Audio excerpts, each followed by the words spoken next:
Welcome back to Unsolved Mysteries. Our story tonight features a woman who transcended aviation to become an eternal American icon, Amelia Earhart. In the roaring 1930s, she represented courage, defiance, and the limitless potential of the human spirit. She was already famous, the first woman to fly solo across the Atlantic. But in 1937, Earhart set her sights on the ultimate challenge, circumnavigating the globe as close to the equator as possible, a distance of 29,000 miles. She was determined to be the first woman to accomplish this feat. For this epic journey, she relied on the best technology available, the Lockheed Electra 10E, a twin-engine monoplane modified with massive fuel tanks, essentially turning it into a flying gasoline drum. By her side was Fred Noonan, her highly experienced navigator, known for his precision and deep knowledge of celestial navigation. They represented the peak of 1930s adventure. The journey began successfully, crossing continents and oceans.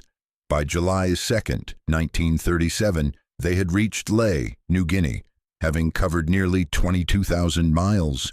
Only 7,000 miles remained. The next leg was the most perilous, a daunting 2,556-mile flight over the vast, featureless Pacific Ocean.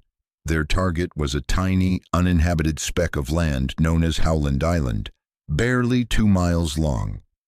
To guide them, the U.S. Navy had deployed the Coast Guard cutter Itasca, stationed just off Howland Island. The Itasca was supposed to act as an aerial lighthouse, communicating crucial navigational signals and bearing information to the Electra. The margin for error was non-existent. The weather was overcast, making celestial navigation impossible, leaving them solely reliant on Noonan's dead reckoning and the radio signals from the ship. As the Electra approached the search area, tension mounted. Communication was immediately plagued by static, frequency confusion, and timing issues, problems that were tragically common in the 1930s.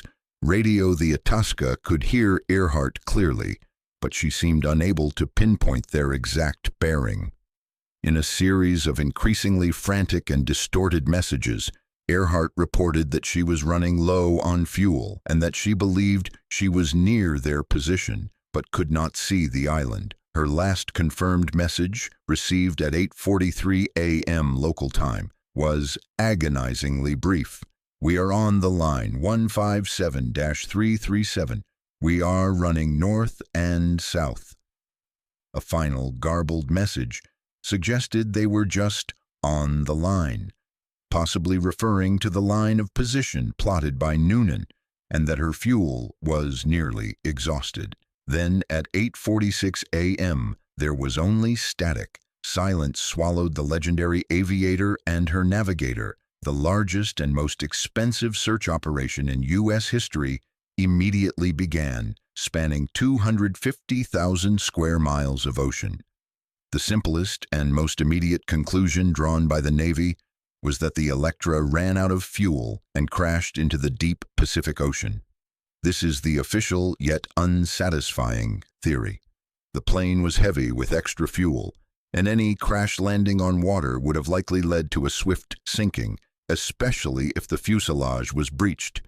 The sheer depth of the Pacific trenches in that area makes recovery and therefore definitive proof virtually impossible. However, the theory fails to account for one key detail: the garbled radio transmissions that continued for several days after the official disappearance, faint cries for help heard by civilians across the Pacific. If the plane sank immediately, who was sending those signals? The most controversial and dramatic theory suggests that Amelia Earhart and Fred Noonan did not perish at sea, but were captured by the Japanese military. This theory posits that they crash-landed on one of the Japanese-controlled islands in the Marshall Islands, possibly Saipan, where they were allegedly executed as spies. Evidence for this relies on anecdotal accounts from islanders and U.S. servicemen who served in the region during World War II, who claimed to have seen graves or heard rumors of a detained white woman and man. In the paranoia leading up to the war, a foreign military plane landing near Japanese installations would have certainly been treated as espionage. However, numerous official investigations and searches have consistently failed to produce any tangible, non-disputed physical evidence. The most compelling and increasingly accepted theory is the Gardner Island hypothesis, now known as Nikumaroro. This remote, uninhabited coral atoll is 400 miles southeast of Howland Island. The theory suggests Earhart and Noonan actually crash-landed on the large, flat reef surrounding the island during low tide. Evidence supporting this theory is staggering.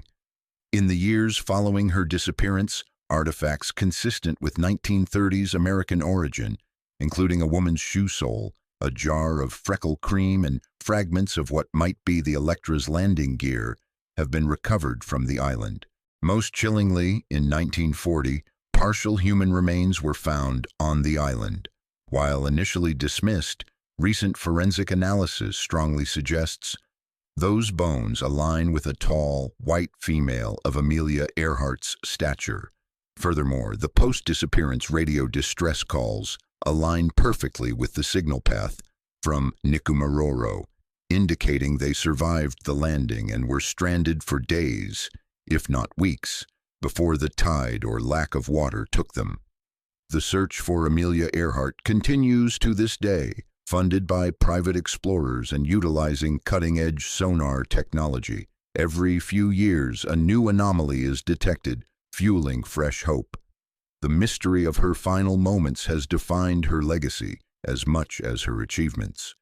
She remains a perpetual figure of the unattainable dream, an eternal symbol lost somewhere over the boundless blue, challenging us to solve the greatest riddle in aviation history.